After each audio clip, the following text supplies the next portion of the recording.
Now, as you know, the situation in India, it gets worse by the day. Yet another record day of people who have got the coronavirus and those that have died.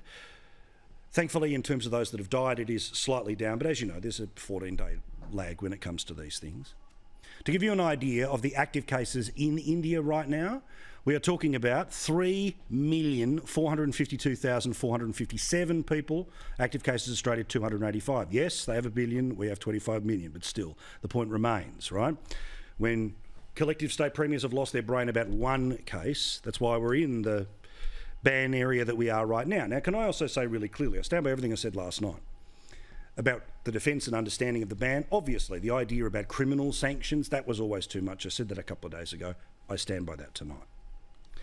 But thankfully, there is a little bit of good news that might be coming out of India. According to the Times of India, the next 24 hours could end up being the worst of this in terms of record peaks. Does it mean it's over? No. But of course, it means that thankfully things apparently get better from here. But how many times have we heard that in the past? But the cacophony of screaming and the coalition of those that are screaming about the decision to pause the return of, yes, Australians, but still pause people coming from India back to Australia is now bordering on hilarious. Why do I say that? Not out of disrespect to my many colleagues whom I just disagree with on this issue, but let's have a check of some of the other people who've decided to point and suddenly find a problem with these measures. These are the people who all think that we should follow Norman Swan like a deity. The people who believe we should lock down Sydney, Melbourne over 2 coughs. But it's an opportunity to play a bit of Team Red, Team Blue federal politics. So you get this out of The Guardian, where, among other things, they say in their headline, if we can, guys, Scott Morrison lectured the states against snap border closures. Now he's done exactly that. In the Sydney Morning Herald, if there were 10,000 Australians with white skin, would they have done the same thing? Now, as you remember, all of this is not the first time that we have paused travel from Australians returning to this country when coronavirus is ripping through its streets. Remember a place called China? That's exactly what happened. And when people called Donald Trump, among other things, racist for putting the China ban in place, many of those screaming the other way were, of course, saying that wasn't racist then. It's not racist now. But as I said, politics to be played here, so you get idiots like the boss of the Greens. The Prime Minister has blood on his hands because of this ban.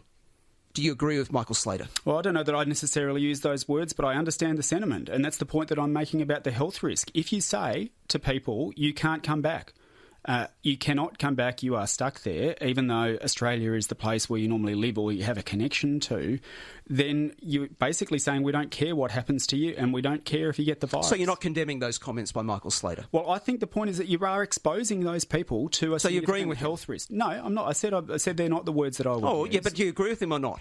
Well, I've said they're not the words that I would use because I think the point is to draw attention to the state of the people who are stuck there. Now, that is Scott Emerson on 4BC this afternoon in Brisbane talking to the boss of the Greens. But remember, what is their view when it comes to borders? They don't believe in them. What's their position when it comes to the free flow of refugees? What's their position when it comes to offshore process? What's their position when it comes to orderly queues of people being allowed into the country or not? And then today, we've got, among others, Queen Zali of the Northern Beaches. Well, she, along with 8 members of the Crossbench, which include the Greens, yes, also people like Bob Katter, have decided that they will storm into the Parliament and demand that this ban be lifted. Now, they hate the Prime Minister. She's previously said he had to resign over climate change during the bushfires. So does she honestly have an opinion when it comes to COVID, or is it just the latest battering ram against the politician that they don't like? The point is, how many state elections do these people need to see about where the people of Australia are? Fairly, unfairly, like it or not. And I've sat here for a year banging on about the absurdity of lockdowns and telling people they can't cross state borders. So can you imagine how our state premiers, who are the ones in charge of hotel quarantine, are going to react if there is a massive influx of COVID-positive people from India? We're talking about a pause for a couple of weeks. Now, last night I showed you the grand hypocrisy of Ichwe Albo, where his position was that the ban is grossly unfair, but he couldn't commit as to whether or not the ban should be removed. Well, thank goodness we dodged a bullet in 2019 with Bill Shorten. Because here's Bill Shorten last week. It's well past time to shut our borders to flights from India. Time to close the borders. They should have been closed days ago. Same guy, same show. Outrage has changed 1 week later. I think it is disgusting that Australian citizens can't come home to secure facilities. I think it is a complete failure of leadership. That guy could have been our Prime Minister. And the alternative Prime Minister is openly saying that you just follow the wave of noise on Twitter. Because I'll be honest, wherever Adam Bant is and Zali Steggall is, I will be right over there. They are wrong on how much, but they're suddenly right on this. Now, also, the media issue du jour over there at Channel 2. They got the violins out to tell this important story about an Indian-Australian woman. Rupali Jetali has lived in Melbourne for 15 years, but her family is in Mumbai. Thank you so much. Really appreciate it. Her mother died of COVID 2 weeks ago, followed by her father just days later. It was a very sudden death because we didn't expect that, COVID will take them away. But when Dad's situation deteriorated, we had to hospitalize him as well.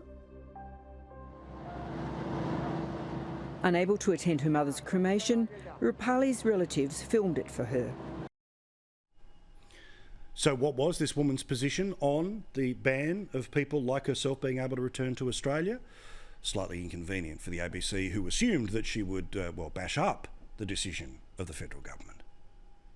Despite the scale of the crisis in India, Rupali supports the Australian government's ban on travel to and from India.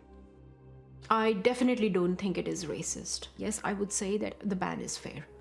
I would 100% support the government, Australian government, because what Australian government is doing is not to punish them. It's basically saving our country people. Taxpayer Television, Bill Shorten, Zali Steggall and the Greens. Yeah, count me out of that coalition.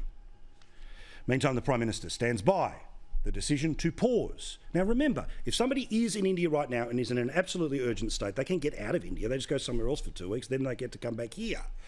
Doesn't cover everyone, but still, there are some options here. The idea that everyone's clutching at the bottom of the last helicopter leaving the embassy, it's just not true. Have a look. This is a decision that has been taken both in the interests of keeping Australians safe now, but also to put us in a stronger position to safely bring more Australians home. So I respectfully disagree with the critics on this one, but the buck stops here when it comes to these decisions, and I'm going to take decisions that I believe are going to protect Australia from a third wave.